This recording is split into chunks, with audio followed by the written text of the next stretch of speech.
Mark Yoshida. I'm the Director of Immigration Services at the Asian Pacific American Legal Center of Southern California. The Legal Center has been around for close to 20 years. We help people in a variety of areas, including immigration. As far as immigration, we generally help people with their naturalization applications. If they have problems getting their green cards, if they need asylum help, we're there to help them. We first became involved with SAN several years ago. I recall that Hamid had actually called me once before, and he wanted to do a citizenship workshop. He had known that we were doing that kind of work, and I believe we had already helped him once with workshop before, but he wanted to do another one. So we, of course, were more than happy to help out. We came down to SAN one afternoon. We set up the office so that we could actually help people with their applications, help them fill those out, took their pictures, basically did everything in order to submit the application to the INS. Of course, we made sure that the applicants were qualified for citizenship. We gave them information about what the procedure would be like, and we gave them helpful tips so that they would be sure to pass their interviews with the INS. Nowadays, in addition to the naturalization work, we help them with general immigration issues.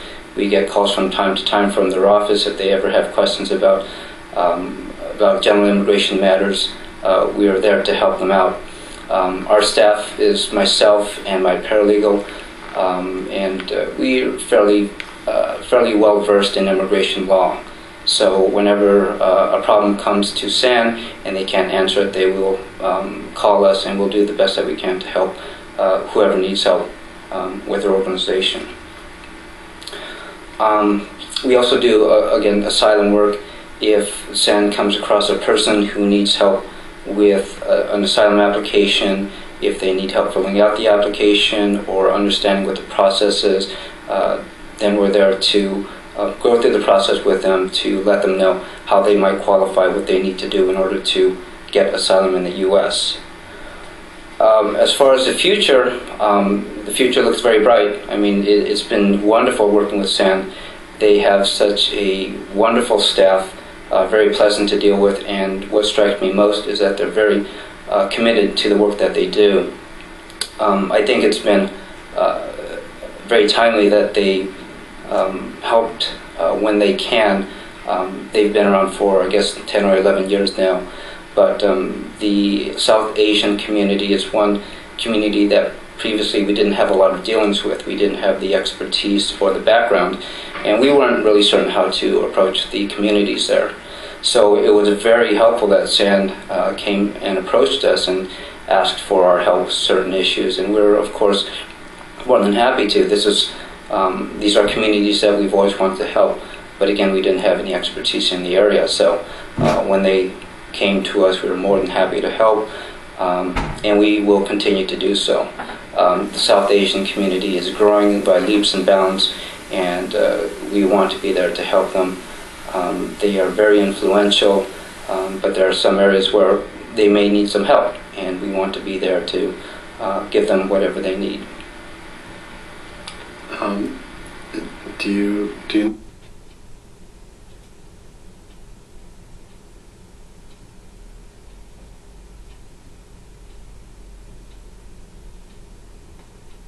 any number? Even specifically that we've helped with, or in general?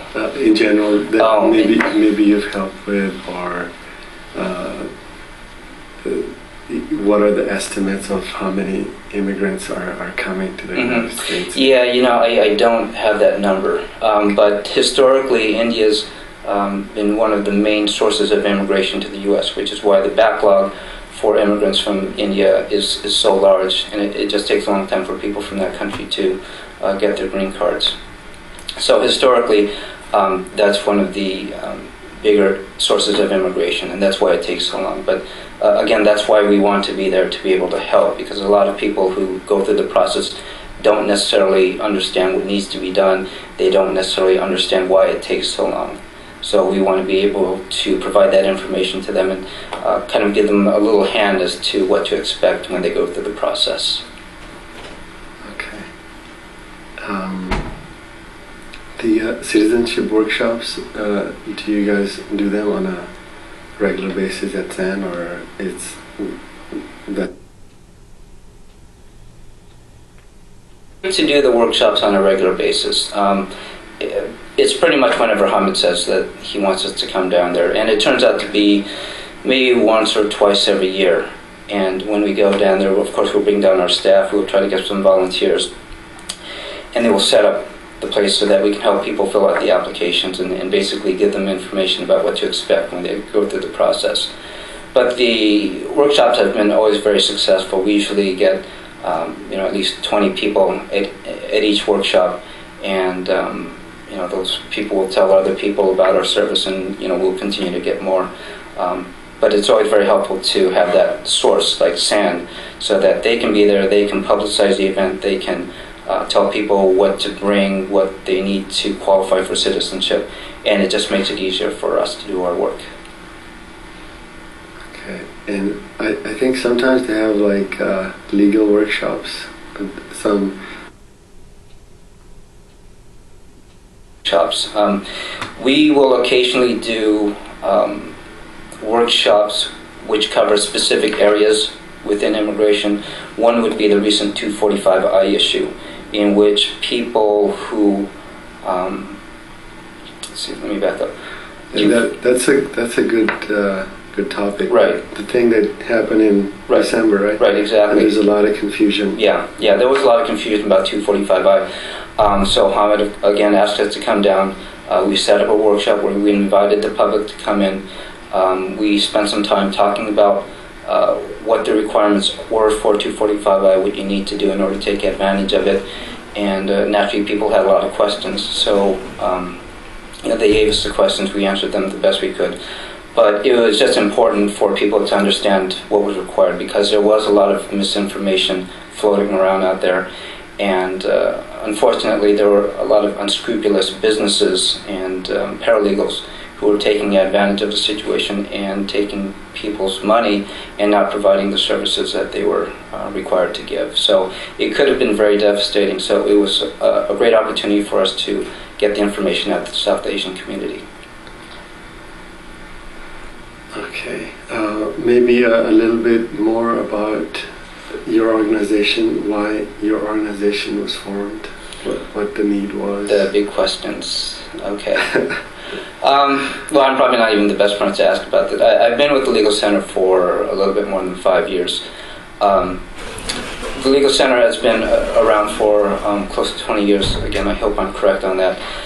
But the basic mission is to help people of Asian background who have special needs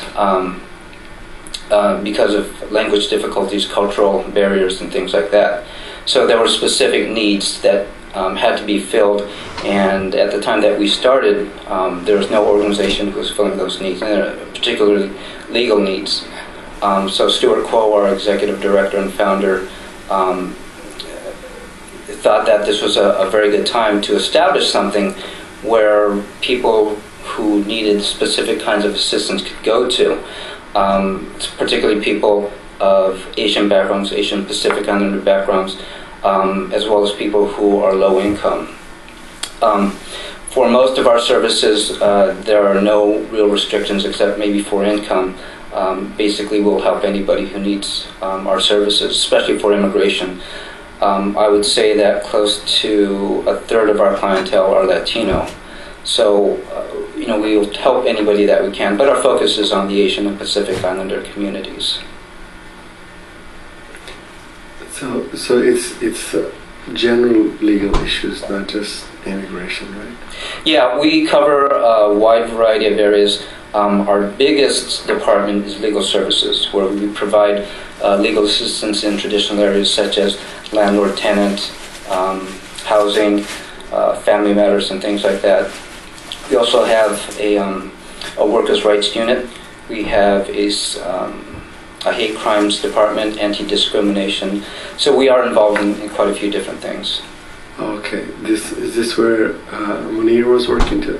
Yeah, Munir was in our workers' rights project, and unfortunately, of course, he's leaving us pretty soon. But he was one of the well, when he came aboard a couple of years ago, he went right into the workers' rights unit, and he's just been fantastic. It's going to be real sad to see him go, but he's made the workers' rights unit a very strong department for us, and it's really impacted a lot of the worker community.